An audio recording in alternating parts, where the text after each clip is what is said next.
So basically what I'm saying, the Steam Deck is a gateway drug and we need to ban it because it's getting the kids into Linux. Welcome back to another Linux Gamecast Weekly, the show that covers the latest Linux gaming news, reviews, how-tos, and, oh look, little fingers, reviews, and most importantly, whatever the hell else we come up with. I'm Vince Stone here in beautiful downtown Athens, switching the bits. I'll be piloting the SS Nightmare train, joined every week by Jordan Swang, and you know him, you love him, keeping the West Coast the best coast. One, Sandro Martin. How you doing, buddy? Good, man. How are you doing? Fantastic. Not too bad, all things considered. I woke up this morning, and as we were talking in the pre-show at our advanced age, that's a win. Yes. That's an absolute win. But 100%. We're here with you, Chat Realm Dynamic. You guys are helping us form. Live in chat, Cocaine, Voltron. What's up? What's new? I finished my Banana Pi BPI R4 OpenWRT Quick Start Guide. So if you've been thinking about building your own router, head over to Interfacing Linux. Give that a look, man. It's like 140, well, about 120 bucks, really. Dual 10 gig fiber.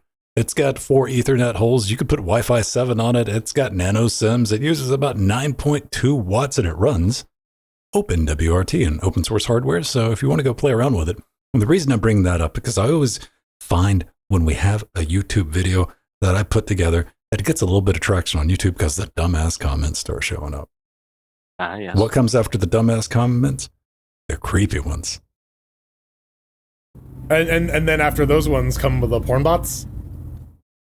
What great content! Subscribe to my OnlyFans. That's not really a problem on YouTube anymore. No, they got rid of those. Okay. Pretty brutal with like the automod type stuff, but it's not the You get like when the creepers show up. You every now and then you'll be like, hey man, yeah, what's going on? Yeah, cool video, like what you sound and all that, and all, but then not one, but two. And this is how you know it's a really good video that YouTube's really pushing that shit out there. Like, yeah, I find the erotic sound of your voice is like very nice, and the way you cover I'm like, right then. You gotta monetize that. You gotta OnlyFans.com. I really like how you touch the PCB board. Not one, but two, yeah, right. Dude, you're not fucking far off here, man.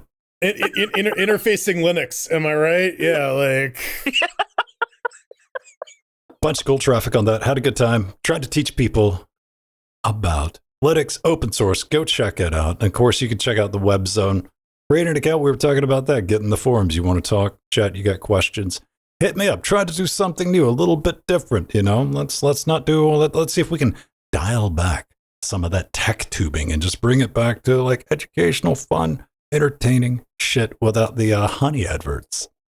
Oh yeah. Mm-hmm. Or no, you don't want to give all your personal information away to Better Health so that they can blackmail you with all your baggage. Yeah. Cedric, what have you been up to since last week, my man? Just going through boxes, still trying to find the audio mixer so I can get my old mic back up and going again. So, yeah, I've been going through a bunch of the boxes. Now I'm down to the last 30. So, hopefully this week I can. A special part of me appreciates that you've taken the time to count. You know, there's 30. You're the type of person who's like, there's 30 boxes right there. If I went over your house right now. What I did was I had all the boxes to one side of the garage. Yeah. I checked the box and then move them to the other side. All right. So I knew I was down to it was 35 boxes to begin with, and then I went through 5. So I was like, I can quick math. I'm not smart. Yeah, the moving into the new house thing. Like I think we just broke down like the last of our boxes like a couple weeks ago. Yeah, you were pretty box heavy for that first year.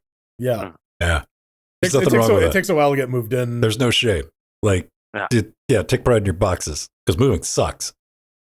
It just sucks. Period. Like, don't ever give anybody shit and be like, dude, I had to move. Fuck you. That box can just right. Especially if you're like, oh man, at my old place, I was like, I don't know how long I'm gonna live here, so I don't really want to unpack all that much. Right. Yeah.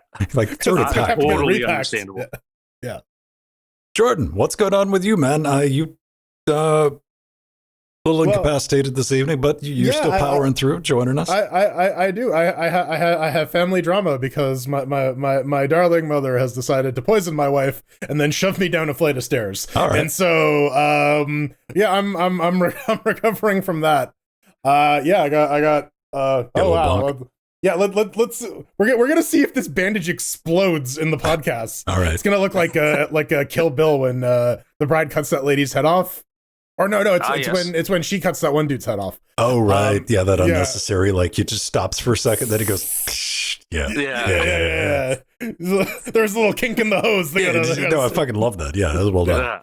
Yeah. So so I'm all battered, bruised, and broken. So I feel great. It's been very very happy Hanukkah lately. Very well, man. Did you guys do any like present things, man, or just like whatever? It's like fuck it, no, buy you a little something. I got Please don't say puppy. No. Okay. I got my wife a bunch of crap. She got me a box for all my magic cards so that they don't fucking spill all over the place, which I appreciate. Yeah, the kid got a curved monitor. So curved monitor. Yes. Oh wow. Like what? Like 13.5 inch. It was on sale. It was like $150 for a 27-inch 1080p curved monitor, 120 refresh rate. Okay, now that you've seen a 27, do you think that's like big enough to justify curving? It definitely. What are your is impressions? Because I haven't been around one. That's so. Okay. No, I've seen I've been in. I think it was like 48 or something like that, and I was like, I get it. Really long ones. Yeah. Strider had a nice 32-inch 1440p monitor, and I kind of get that if you're doing like the single task and you want to be like boxed in. I get it. But like, what I'm curious about is like 20-inch. Because I have not seen a like sub 30. I don't even think I've seen like a 30-inch. 27 is like right on the edge because that's like the size of our like Acer UHDs. Like you could justify that. That's those are a 28-inch monitor, the BHK. So it's just like a hair smaller than that.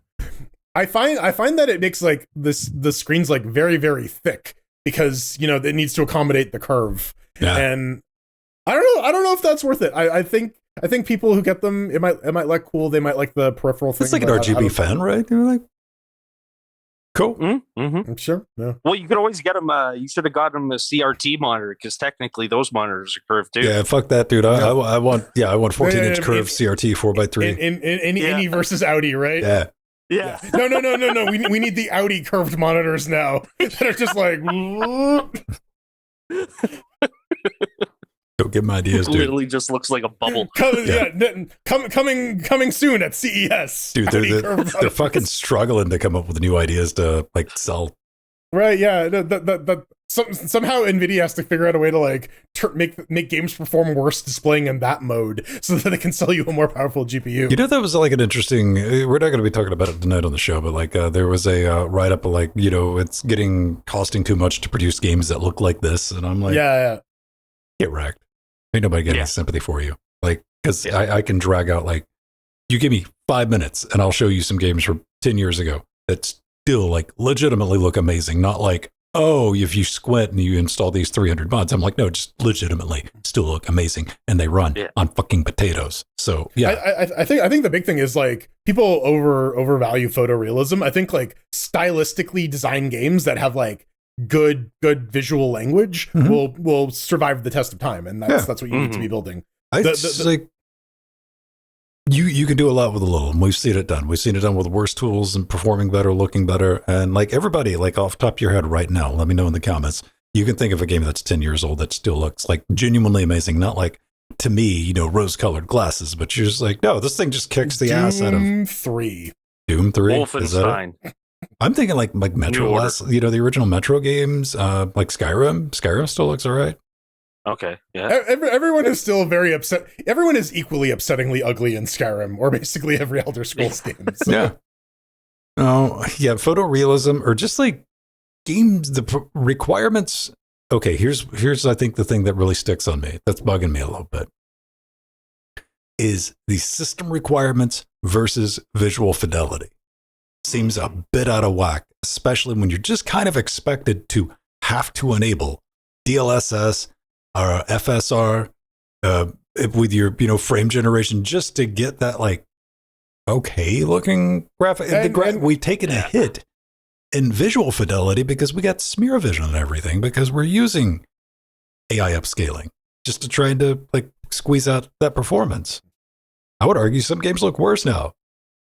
Yeah, I think like we oversold verisimilitude. I think we just need Nintendo had it right. Like a lot of those games from 10 years ago that still look great are like Nintendo games because they're designed with sort of like a limited technical scope in mind, and they make the most out of it. It's stylized art games, like you're thinking of like Borderlands 2. Here's a good example. I'm just talking about Journey. Yep. Journey is a fantastic example of that on the PS3. And things like that, man. Like it's a weird time. But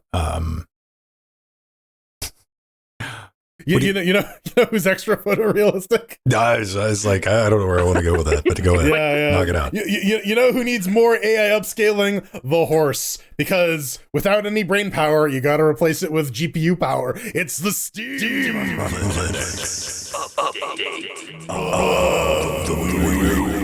You're the best around. No one's gonna keep you. I fucked that up. Wow. Okay, never mind. I wasn't going to stop you, man. Like, no one's gonna keep you ever down. There you go. Yeah. Like, I mean, if you're about to run off a cliff, dude, I got like the airplane thing. So I'm like, yeah.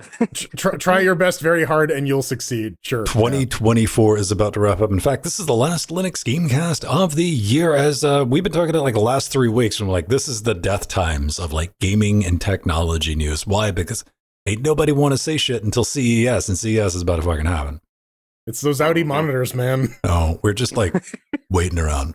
But we do get a standard bit of listicles and, well, the best ofs, I should say. And this one comes from Steam, the top sellers of 2024. Get everything broken down, by platinum, gold, silver, bronze, no myrrh. No frankincense either. So a couple of things in here that I was not really surprised to see. I was happy to see. One, a game we played last week in the after shows on Lethal Company. It's hanging out in silver. And as with a lot of these lists, I'm always on the lookout for a game that I just didn't know existed, like somewhere. And like, I was like, did I see this? No, man. I was kind of shocked at first. I'm like, man, I know all these games, with the exception, I don't know what the hell Throne of Liberty was. That's rolling behind the screen right now. It's free to play game, so you're going to have to forgive that. But if we take out like the free to play stuff and, some of the shoot, pew, generic first person shooters that like they just come and go, like you can't keep track of them all. I didn't, see anything in here that I was like, holy hell, I had no idea this game existed and I have an opinion on it or I want to play it. But what I did see is a shocking list of just some old ass games, man. Like we're talking like Rust is on here. Stardew Valley's on here. Is the standout. Like who's still buying Fallout 76? Man, like, okay, yeah, just like legitimate surprises, right? Team Fortress 2. Now that's free to play. I don't even really want to count that. Like when did The Sims 4 come out, for fuck's sake, right? Yeah. It's been a minute. It's what I'm trying to get at. Old Civilization. And just like people are no Minskis. Street Fighter 6 came out this year. Hades came. Well, Hades has been out for like a year already, but then it came out on Steam for real. So hey, it got chained together. That's a fun game. Yeah. We had a fun time playing that. And there's stuff you would expect to see it here, but yeah, I was surprised. If I applied the mathematics to it, I would say probably tapping on like 40% of these games are 5+ years old. Oh, Fractorio is definitely one of those older games. I'm pretty sure that came out in like Euro Truck Simulator 2. Dude. That thing came out in the 1800s. Phasmophobia, Project Zomboid, right? Oh, God. Yeah. Oh, yeah. that one's 2011. Yeah, if we're doing it like amount of time since, that one would skew the results, wouldn't it? Right, and we were talking about this when we were doing we were covering one of those market analysis reports that came out earlier in the year. A lot of what you're competing with on Steam is not just like games coming out this year, but just like all games ever. Because a lot of these older games, they were still like at the $50-$60 mark or like $40-$50, whatever, and then they came down substantially because of sales, and that's why people buy them, right? And we were just talking about how like games haven't really started looking much appreciably better in the past like 10-15 years. So there's a large library of good looking games that you can get for real cheap I think it's going to hit at us like very strangely, a little bit differently than, say somebody who's in their 20s right now, because we grew up with the, not only just gameplay advancements in gameplay and what makes a game fun and different ways of doing it, but the fidelity. We were there for that ride, man. We got to ride up to this, what effectively is turned into like a weird plateau where the games are all just kind of like a little bit samey. And like now we're having to resort to like using DLSS and all that other stuff just to get them to play. But what do you think, Sandy? You saw the Warframe. We were trying to remember the name of that damn game the other week, and like I played that for like a minute. Or were you? Did you have like a good Tarkov? I'm not into the Eurojank. yeah, neither am I. I've tried to. Like I've tried to watch other people. When I say I'm into it, I was like, hey, I have to play that, but I'll try to watch somebody play it. But I've watched Dodger Brooke from she plays the Warframe. I'm like, I get it. Yeah, like it is a crack addiction, especially if you do start doing things like working the game market to earn that premium currency. So you're farming certain items just so you can sell them on the market because they go for X amount because this Warframe is like it's out of circulation, so you can't get any of the parts right now.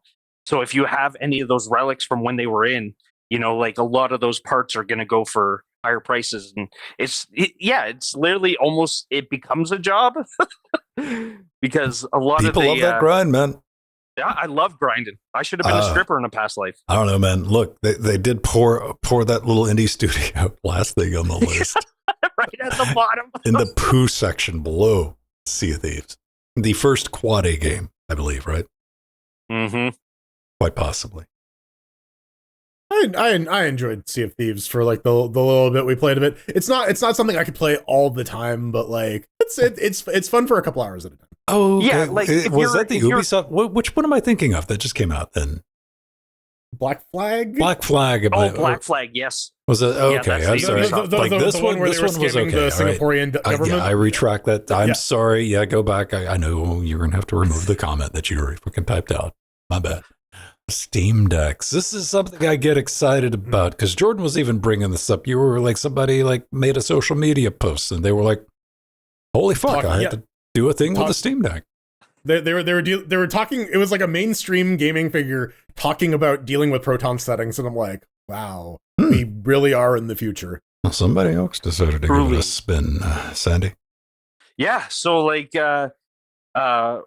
Rory Mellon from Tom's Guide came out with this article talking about like, the Steam Deck and in his mind, how it's better than the Switch. And this guy, you go through the article and you definitely get this sense like this guy's never used a computer in his life outside for writing this article. But like, a lot of the stuff that he stresses in the article is everything that people already knew about the Steam Deck and what makes it great. And specifically like how like they came out first with the LED or OLED models before Nintendo and how the screen is larger, but one of the chief complaints was like how it was shaped and stuff like that, which everyone had been saying like since day one. But yeah, it was like do you even know what a Linux is? Like he just seemed very unknowledable. This is the goal, though. This is the dream. This is what we want. We want people who don't know what the hell a Linux is to pick it up and go, fuck yeah. Yeah, because like honestly, these days there is no technical. I'm not here to try to convert you to some weird ass moon religion with the Linus Torvalds and penguins and shit. No, I was just like trying to get you to use something cool, man. And that's something fair. Valve has figured the fuck out. And yeah, just like I'm always curious to see how someone who just doesn't care what the hell a Linux is interacts with this deck. It's a good counter to all the Microsoft FUD, right? Like so many people are like, oh, you got to install sound drivers and you got to compile a kernel. It's like, no, you buy the computer, it works out of the box, you click go, and like honestly, that's most like if you were to install Linux on a computer and try to like play some games, you'll have a very similar experience. Like you don't pick like Hannah Montana Linux, and I think this is where the value of like the Steam Deck and like Steam as this sort of trusted party comes in. I got one for you, Jordan. Hold on, they can come in and say like, hey, we have curated this experience for you. You do not have to touch anything beyond the gamepad UI. Yeah. And pay like for that. And that's what people want. People don't really care about what the underlying technology is. What they want is to push a button and have the thing happen. Now, what you think about this? Do you think his experience might have been biased a little bit in a way we're not thinking about? Because he's not bringing in any of the tribalism. He's not a Windows user. He doesn't have a Windows gaming rig. And that's like viewing this Linux thing as like, oh, it's a Linux box. No, this guy's right out of the gate. He's like, man, I don't have a PC, dude. It's like, I'm a filthy console peasant. Proud of it, too. Good on you, man. Don't have any shame. And he walked in, and it was cool reading about, hey, I'm going to learn about, oh, this is what playable means. This is what verified means. It's like, hey, the playable stuff is still kind of playable. And what amused me was he kind of harped on with a bit of an excitement about having graphical options. And that was fucking adorable. He was like, and I think again, going back to like how Valve has like very cleverly packaged SteamOS, all those advanced options are there for you to discover and explore if this is a thing that interests you. If you say, oh, well, I like this, I want to kind of dig into it a little bit more, it's not going to stop you in the way that like an iPad or an Xbox is going to. Well, it's kind of strange with even consoles right now, because you have graphical options in consoles, but they're very limited. And it's all like accessibility stuff. It's like color blindness settings. But you got performance modes and shit like that. Yeah, you have performance or you have pretty mode. Those are your two. PC low and PC medium. Those are your options. I definitely get what you guys are saying now. Like now I can see the appreciation rather than, through jaded lenses, that I was pretty much reading the article through. And you definitely got to appreciate everything that Valve has done in terms of like making that transition from, say, like the Nintendo Switch to SteamOS. Well, that's what they wanted to do. Like the original Steam machine, it was like a hit and miss. Like Valve wants to sell you a portable store that, like, people you don't think about what operating system your Switch is running. You don't think about what operating system your PlayStation is running. We've been over this a million damn times, and you really shouldn't have to think about what operating system your Steam device is running. However, Valve has been kind enough to let you explore that if you would like to. And I think that's good, because it's like a little side slide. This is why I'm saying you shouldn't get any hate on these people, because indirectly they're going to be learning about like, hey, what are launch options? Oh, what's wine? What's this? And like, because you want to play around, you want to explore. Right. There's like an actual operating system in a browser, and I can. So basically, what I'm saying, the Steam Deck is a gateway drug, and we need to ban it because it's getting the kids into Linux. Listen, it's gonna get them using LibreOffice, and you must use Microsoft Office or die. Clippy or die. But maybe you need somewhere to track all your Microsoft Excel achievements, and the Steam UI isn't the place for that. You might want to go to Samira, which is not a creepy little girl who will come out of your television after 7 days and try to murder you. It is the successor to the original Steve Achievements Manager, which was just a thing that lets you look at what achievements you have unlocked overall on a per game basis. Sure, that it's nice, I suppose. It is done in Tauri, which is a Rust-based Electron alternative, which is really cool. I think Firefox, it's using some Firefox tech under the hood, but I would just say Apophis disapproves. I don't know, man. Hey, it's got an app image. Well, let's see. Yeah, app image and a deb file. The latest release added. I'm just like taking a look at it. I'm like, okay. I mean, this is cool. I don't have a problem with it. Achievement icons, game header images, and it's got better search now. Like, this is still early days for this project on top of everything else.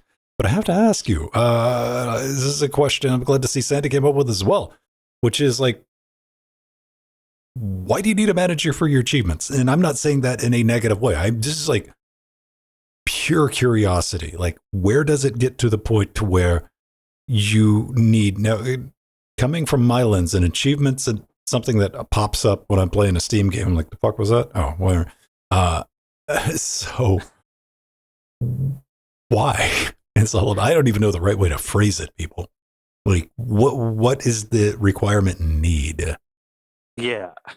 Like, so as I put in the show notes, one of the big things I noticed, like even when Steam first came out for Linux, there was a couple of games like Megabyte Punch, what was it, Forgotten Tales, a couple of those games where some of the achievements wouldn't fire off. Like, and you would make a comment in the forums, like the Steam forums, or go to their website and say, hey, I'm on Linux, this achievement didn't fire off after I hit these parameters. Yeah, can you guys sort out that thing? And usually you're waiting maybe up to 6 months, maybe longer. And I know something like this would have been great back then with some of those achievements, but I also see a problem with things like this, like being abused. So like people who are like, oh yeah, I'm just going to 100% this game. And it's just like, you see like within not even like 3 minutes of them playing the game, they have like 100% achievements unlocked. So like I can see but how are you going to? Are you going to send him a screenshot of like your achievement manager and be like, "See, that's legit, bro." And what at the end of the day, like, what does that matter aside from like forum arguments? Dude, I guess like that's what this is aimed at, right? People lose their crap, and we've all seen it in like the Steam forums or like on Reddit, where people just like celebrate when a game adds achievements eventually. I see that a lot with like Ubisoft is notorious for a lot of shit, but one of them being that they eventually sometimes maybe will add Steam achievements to their games. And this is not like the game didn't have Chivos. They did on the Ubisoft thing.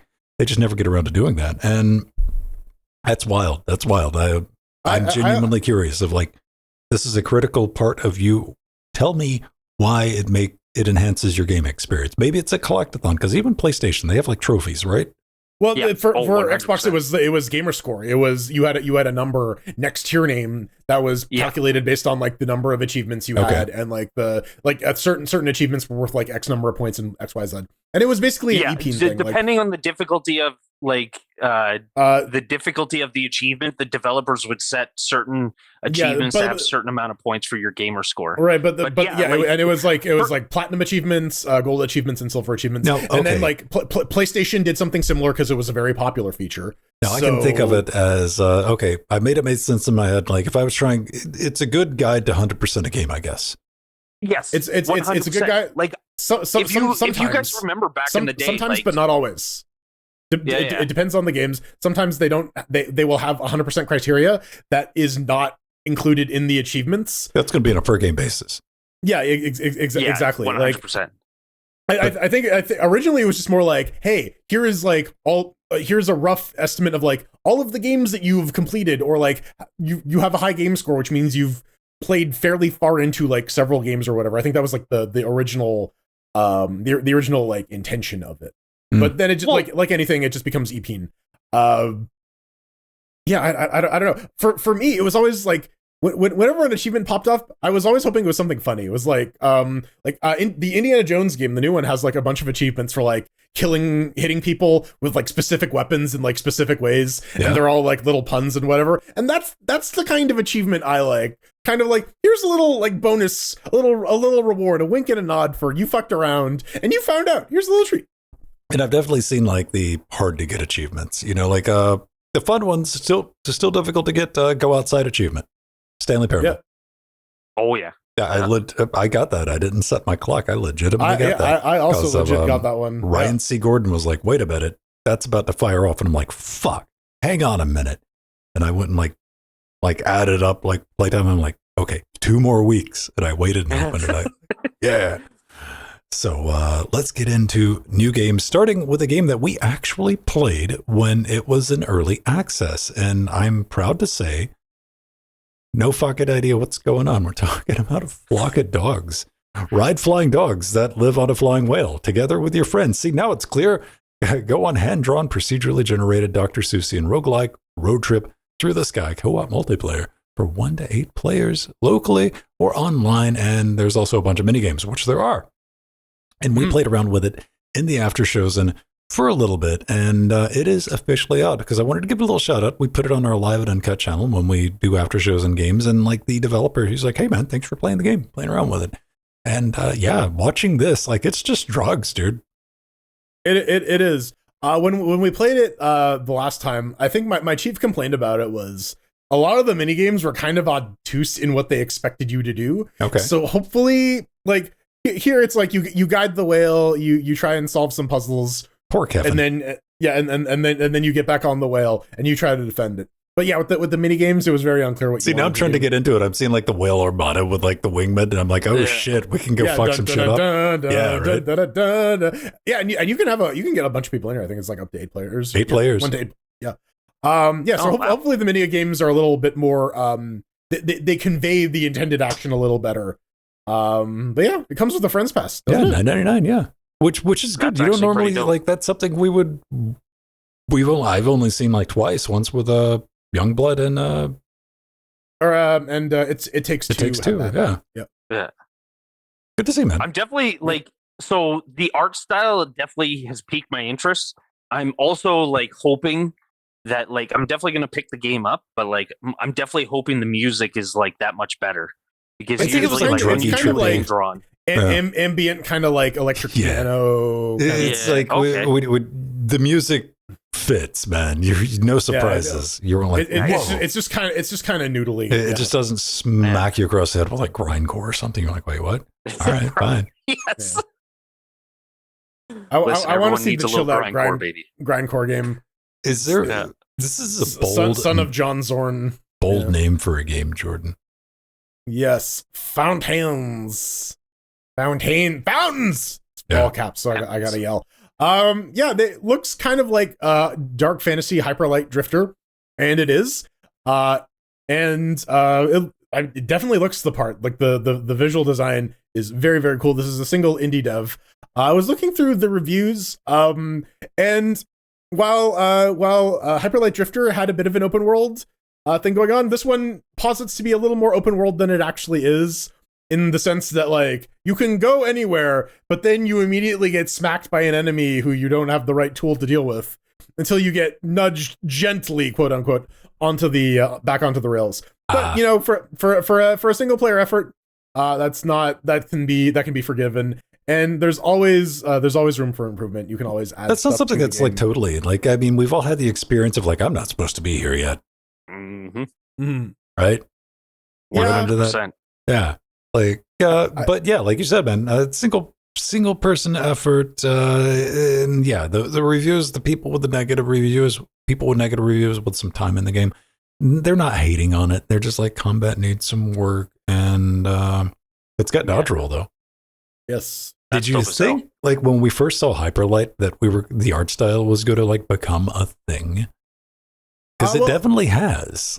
People have aped it. It wasn't the first one though. I think it was Super Brothers Sword and Sorcery. Mm-hmm. That really was the first time I saw an art style like that, where it's kind of like the HD Atari, very, very leaning into the minimalism of it, but effectively utilizing it as well, just to look at this creature. It's barely defined, but it's terrifying in part because of that. You don't need a distribution. You just need a kernel and some memory and a little bit of storage. Yeah. Dream. Maybe some dreams. Hyperlight Drifter seems like one of the games I should have went back and finished at some point, but it just didn't get its claws in me deep enough, dude. Which I am interested in what they do with the second one, because that one is gonna go full 3D adventure game. And apparently they're working on a show as well.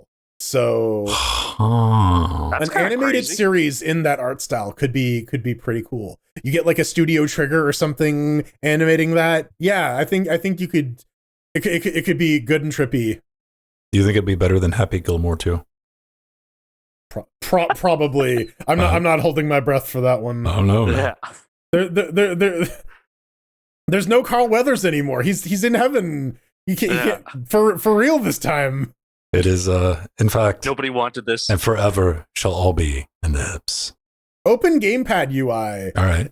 I guess we're moving on to the regular news, where we got no more gaming specific news, anyways.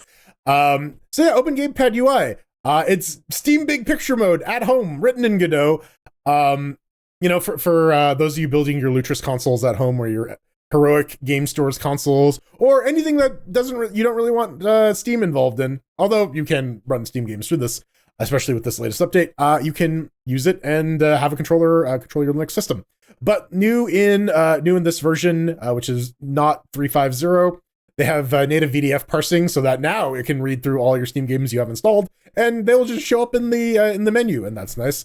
Also, they're only killing the Reaper's children, and I have no idea what the fuck that means, but it's incredibly metal, and I'm here for it. They got a screenshot of Hollow Knight. This is the best thing ever. Just use it. I don't care. That's all you need to win me over. You're done.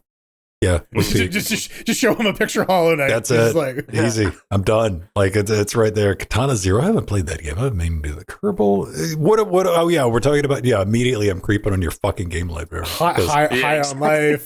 The long dark. Yeah. All right. Yeah, we could probably hang out. Like, yeah, it's like how do you judge people? I'm like. Yeah, no, it's the same thing when you like see someone's like bookshelf and you're like trying to peek out on like what do you got in there? Right. Okay, we had this.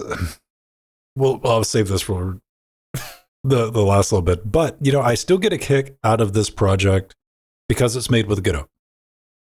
And I love the idea of a game launcher being made with a game engine. I don't know why that amuses me, but it does. There seems like a little bit of recursion there. And this is shipping with an RPM, Jordan. You don't see RPMs floating as much. They're not as, I guess, not even Debian. Debian's not even responsible for all the Debian packages as a move. No, a lot of build systems will just like produce a Debian file because it is just like a zip file. RPMs are a little more intense. They have some metadata encoded in them. It's a CPIO format. But yeah, no, it's good. It's still nice to see. I think these days, most of the time, if someone is offering an RPM build, it's in a repository, it's in a copper somewhere. You don't need to like install it. Good to see. Binary is available. Download it, play with it. I haven't even touched it, but like, hey, you can. Do you use any alternative launchers, Sandy? Outside of Lutris, no. Yeah. That's pretty much it. It's literally Lutris and Steam is the only launchers I got. All right. Yeah. Like, I'm always curious is like what people are running, you know, like is somebody like, where's the hardcore heroic crowd? Well, where's my hardcore heroics at? Let me know. I'm like, yeah, this is all I use. Fuck Steam. Because there's still people out there, dude. There's the people who just got a hate boner for Steam. And I'm like, that's cool. I can respect that. And I'm sure they know a lot more launchers. And there's probably people still raw dogging like their homebrew folder system. Remember that? Oh yes. Get your games folder on your desktop, which is like this is where the origins of like Bob 1, Bob 2, Bob 3. I have to assume there are still some play on Linux diehards out there. Gotta be. Yeah. Dude, there's probably still some people who have the Desura client. Well, it's open source Desurium. You can still do it theoretically. Yes, if the repo still exists. Because last time we went there, it turned into a mobile game. Oh yes, website. And we're like, all right, well, that's what happened to it. Damn shame. That degenerated quickly. Let's talk about Lost Astronauts. Input Candy.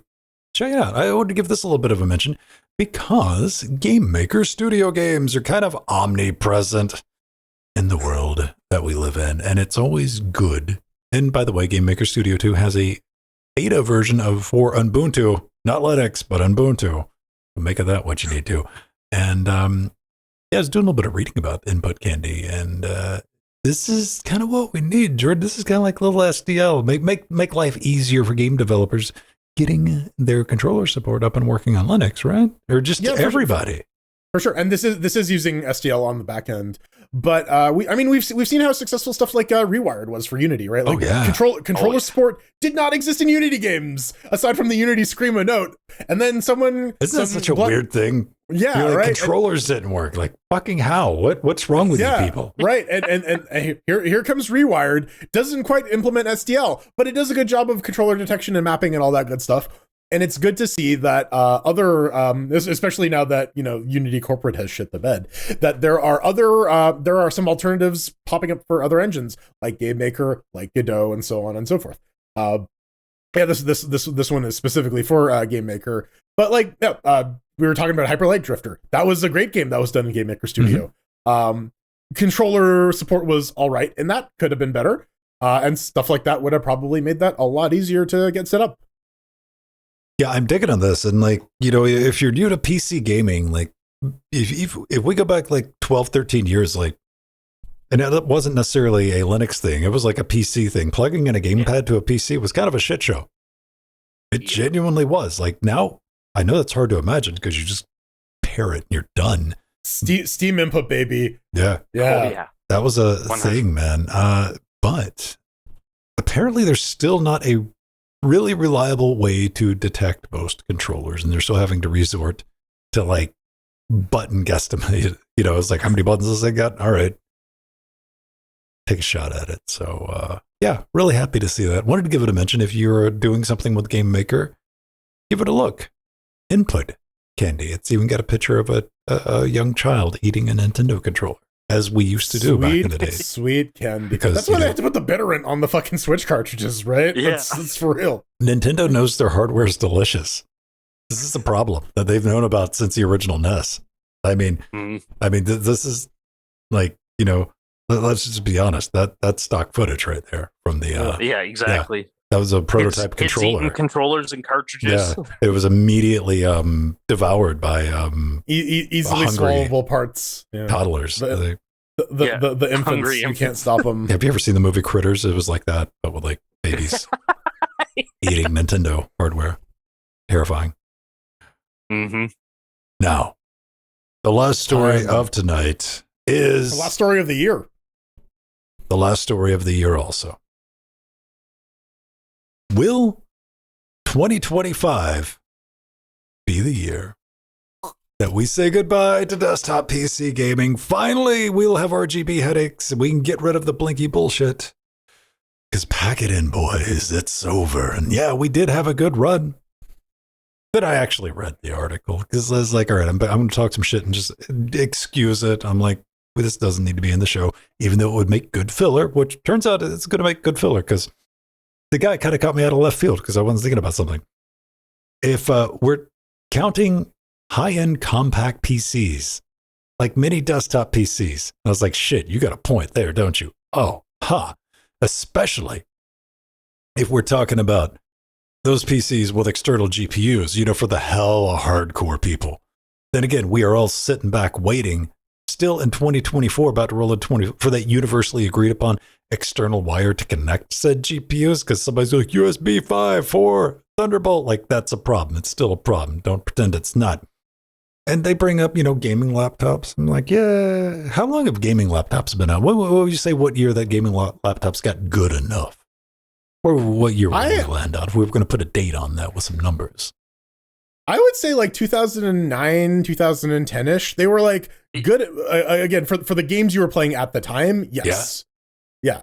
All right. Somewhere in there, I could feel that. And, you know, why are these mini PCs? That was my first exposure to like a gaming laptop anyways, so. And, you know, they walk into, like, there's a little tiny PC, like the use cases for having the big honkin' chonker laying on your desk, under your desk and all that places, you know, things like video editing, 3D modeling.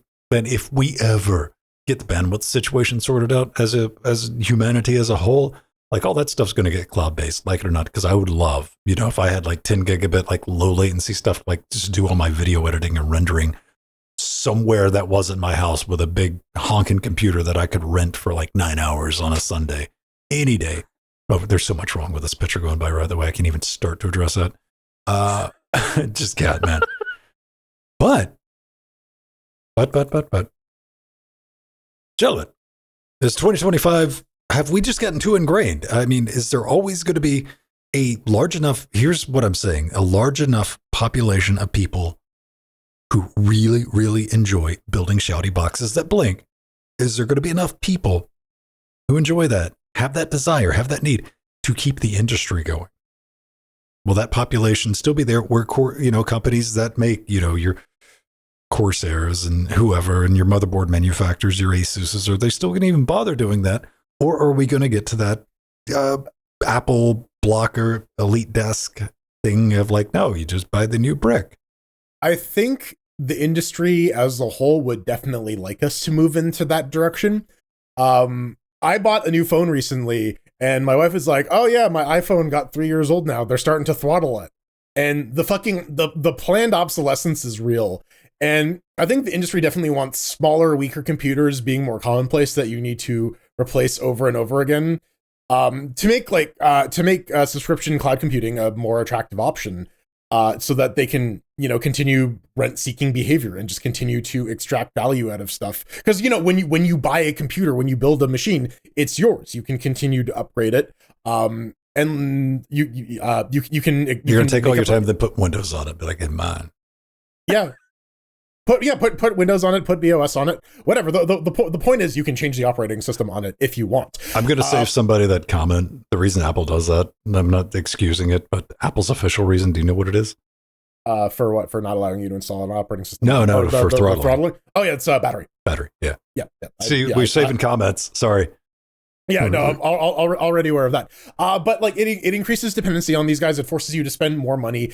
And yeah, I think like high end to the point about like, high end like small form factor computers and laptops. I think that is a step along the way to that, because they'll try upgrading a laptop, try upgrading a GPU in a laptop. And if you don't have a framework computer, good fucking luck with that shit, man. So I guess all this to say is, while I generally agree with the article, I don't like what it portends. It's not a good future. You're talking about don't use a black box operating system. That's what a lot of this cloud stuff is don't run it yourself. Become dependent on us, and that's I think overall that's like Amazon Web Services. Yeah, no. And like, no, you're looking at my line of work. Fuck, people are realizing, hey, shoving everything in Amazon without optimizing stuff for cloud didn't actually save anyone money. No, they let a lot of fucking millennials like outsource their shit, and they're like, see, we're saying, oh shit, that doesn't work. They're figuring that out slowly. It does if you actually port your shit over, but instead they do a lift and shift, and they're like, yes, we're in Amazon now. We're cloud. We're in the cloud. Yeah, and again, all it does is it centralizes power, it increases dependency, and like there's that Bloomberg article this week about like the frequency harmonics in the power grid. It's fucking up people's electronics. That shit's only gonna get worse.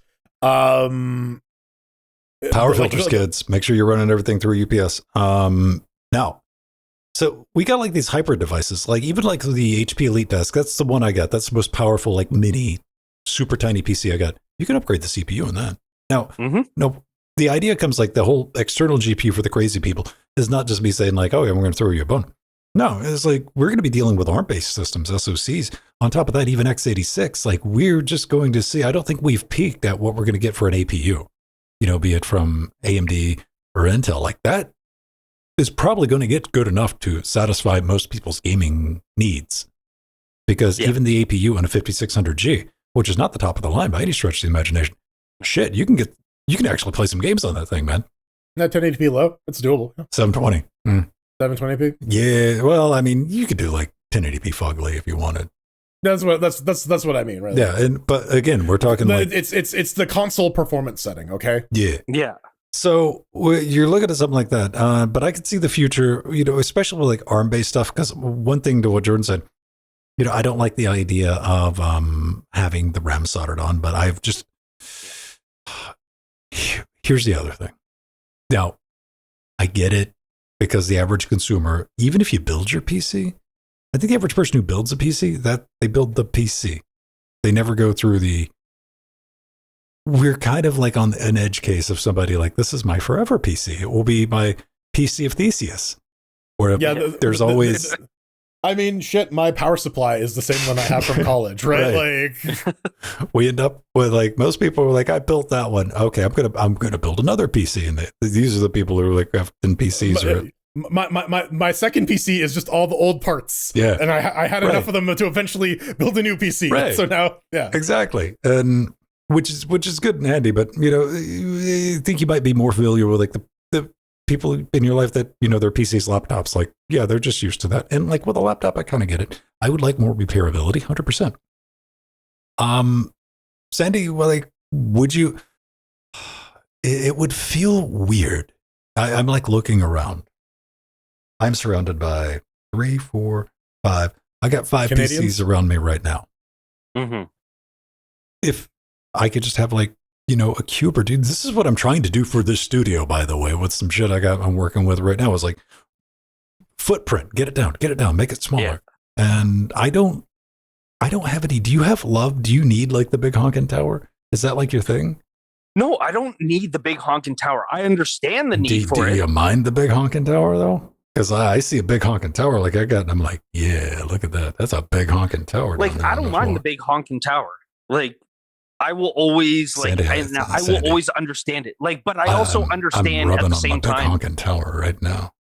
Yeah, that's pretty grinding. Pretty big. I'm not grinding on it. I'm just rubbing the top of it. Grinding your mitts into it.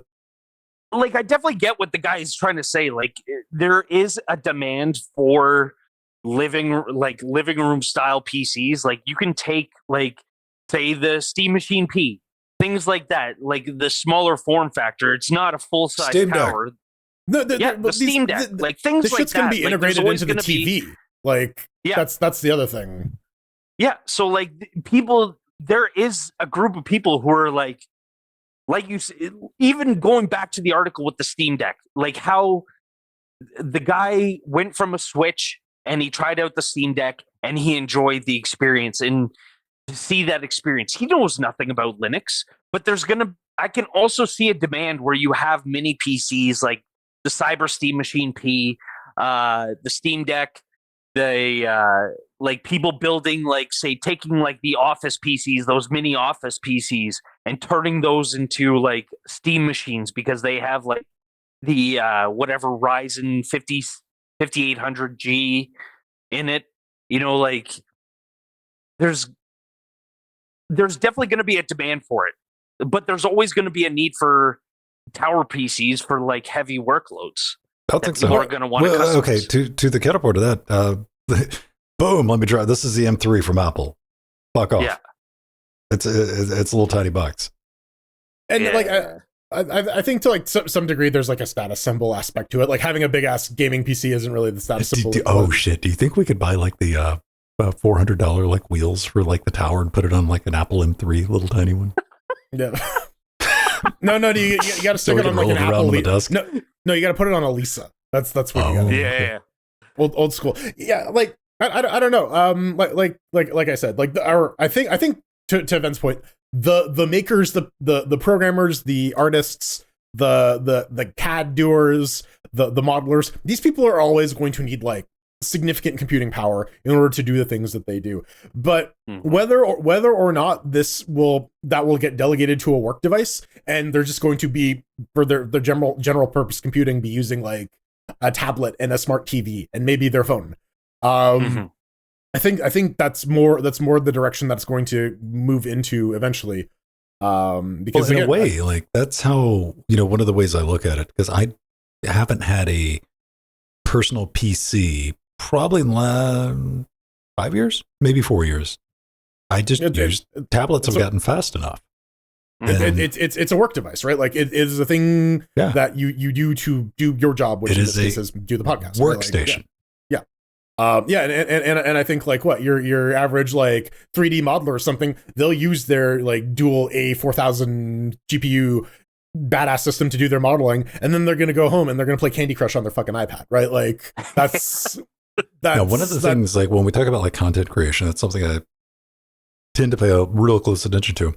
I see more and more people asking questions, coming to mobile. They're like, how do I do this on iOS? How do I do this on Android? I had this discussion earlier this week with a young gentleman about like, hey, he's like, I want to be able to do and edit a podcast. And I like did the deep dive. I'm like, hey, let me go take a look at like, see what tools are available. And they're not great, but they're okay. And we've seen things like DaVinci Resolve showing up on the iPad. Yeah, we're and like Apple has made it a point. They're looking to like converge iOS and OS X into a single thing, because at the end of the day, most people are coming into that ecosystem from their iPhone or their iPad. This weird MacBook thing that you get from your work is just like a computer used to like do the stuff, and then you go home.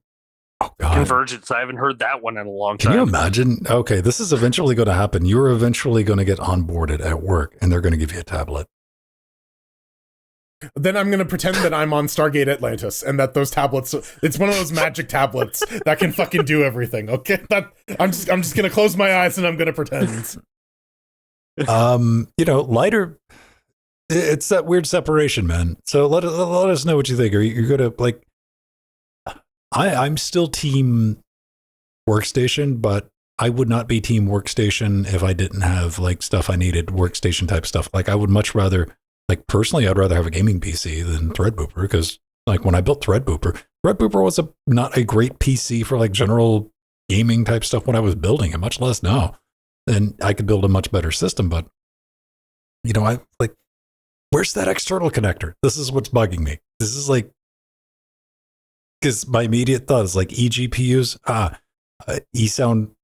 sound devices, capture cards. Yeah. And no iLadies. Wait, no, what was it? Not iLadies. Yeah, no, it's iLadies, nuts on your chest. Yeah, iLadies. Crazy, man. I'd be happy, you know, like I'm going to be playing around with some like small ARM powerful stuff. Interesting to see where it goes. Like, I'm not going to fight it, but we don't have to like it. I guess that's and I think we can advocate for a future where computers are repairable and open source. 100%. And like we may not succeed, but we still need to push in that direction because it's ultimately good for computing. It's good for the people. You got to eat your vegetables, man. Yeah, it's got to do it. What was the last vegetable you ate, Jordan? The onions or I think mushrooms aren't vegetables; they're a fungus, right? Are we gonna go that level? You break that shit out if you try to win an argument, not if somebody. Okay, because the difference is either going to be a mushroom or an onion. Veg. Yeah, just veg. It's gonna be a fun episode to edit, by the way. Oh yeah. Silence. Oh, here we go. All right, we're going to wrap it up for tonight. You want to come check out, support what we do. We got Shenanigan Financing. I want to think of our beautiful party patrons. You are making the show possible along with our LibrePay supporters. And got a bunch of bonus stuff. If you like this show, get the live and uncut versions. Listen like a 3-hour rock block each and every week, along with access to our show notes and a bunch of other bonus stuff like the pre-super shows. And a big thank you along with your name and the credits. And one thing, I was going to say that at the beginning of the episode. So if you've listened this deep in, hi, how you doing? I finally enabled theoretically, I don't know if it works yet. So I know at least one person's out there like, fuck, finally, 2-3 years later, after it's been enabled, the YouTube thing where you can like buy a sub on YouTube. You know, like you can on Twitch. Subscribe, become a channel member or something like, And if somebody wants to take that bullet and try it, I think I have that set now.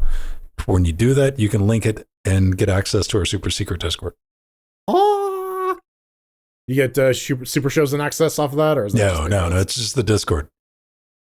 Well, Discord and like what, dude? All right, you also get access to an exclusive post. Yes, you do, because it forced me to make a post to like finish the onboarding process. So there is an exclusive post that you can go read that says YouTube forced me to make this freaking post. I like it. Yeah, I like it. I thought it was going to be like a picture of like a fence post. I don't know. Some people are like that though, man. Like some people, dude, YouTube is like the social media network for some people, and it's terrifying. Yeah. Yep. It's frightening. But they never go off platform. So if you've been like, I don't want to deal with Twitch, I don't want to deal with Patreon. YouTube gives you some fucking scare links if they link you off platform. Like, yeah. You know, they need to. Like, you know, Valve does the exact same thing too, right? Yeah, we are not responsible for whatever the fuck this is. Yeah, it's not on our servers. Yeah. Yeah, like it's on you, homie. And like everybody, we've been trained as a society to blindly like that thing could be like, and your firstborn's it. I agree. Sure. Discord does it, which is good. You know, you at least need to cover yourself. Unfortunately, we haven't like educated the masses of like, no, you need to like inspect that. And you're like, click next, whatever. All right. Definitely get your kids into it. There we go. Ladies and gentlemen, once again, I want to thank Sandy Martin. That's you right there, being you, for joining us for episode 645. But it is time to cue the music for the last time of 2024. Ladies and gentlemen, boys and girls, you can find us right here on Twitch, We go live at 8 p.m. Eastern Standard Time or Eastern Time, depending on what time of year it is, because time zones be like that. Try out a live show. Come say hi. We'll be in chat, playing around, hanging out. If you want to get in touch with me, I'm Vinstone on X. I'm at Vin on... Is it Blue Sky? I'm at Vin. I don't even know what my fucking handle is, but I'm definitely at Vin on our Mastodon instance, mas.linuxgamecast.com. And we also have a Facebook, which is probably just Linux Gamecast. I think I have an at Vin account there too. I'm on all the social medias, I think. I'm Jordan. The Knuckles costume was inside me the entire time, coursing through my veins like so much fuzzy red felt. Follow me on Blue Sky at Frojo at bsky.app or on our Mastodon, Frojo at mas.linuxgamecast.com. And I'm Sandy Martin. The Tails costume is in my anus. The two tails are just kind of flopping out. But you can find me on the Mastodon at Altimore, mas.linuxgamecast.com. So I'm sitting here thinking about, like, in post-production, how much work it's going to be to, like, just randomly blur one of your shelves back there for no reason on every one of your shots. Listen, we literally could have done done the practice. What was it? The furries fucking overlay thing for me. That could have been the test. Wait, you're not a fursuit overlay? This is what you actually look like? Oh god. Yes. Yes, we are bubbled official. So many bubbles. I don't We're even know what the blowing fuck that bubbles. means. It just made me, I was like, that sounds silly. We'll put it in. Bubbles. Well, we gotta thank our advisors, our Theron, and our executive producers, 1234, Ian, Ishep, Kraducky, Drummer, Thatargos, our Remp Scott, Atomic Ass, our Little Nicky Fans, Empty, Eggy, Basil, and Casey, and our Sea Monsters, Dancing Joe, John, Dirty Gene, Angel, Dementor, System T, RL Stein, Ryder X Machina, Nemo, Veranuda, Paul, and Mike. All of our death notes, like Oil of Hope, Leonardo, Kim, Chris, Jill and Steve, and all the beautiful sharelings coming in right here. We got Darkwing, Door Geek, Nick, Jason, North_Ranger, and of course Sandy and Shuddy, Goran Libra. Pay to win. Yeah. Say my name. I like that'd be about truth. Say my name. Say my name. I know what this. Right, you remember early Destiny's Child? No. I'm the only one. I do. I want to forget. I know it exists. That's as far as I can go. Till next week. Dinofighter, everyone. Bye-bye. Sandy, you truly are the Beyonce of Linux Gamecast. You are, man. 5 dudes.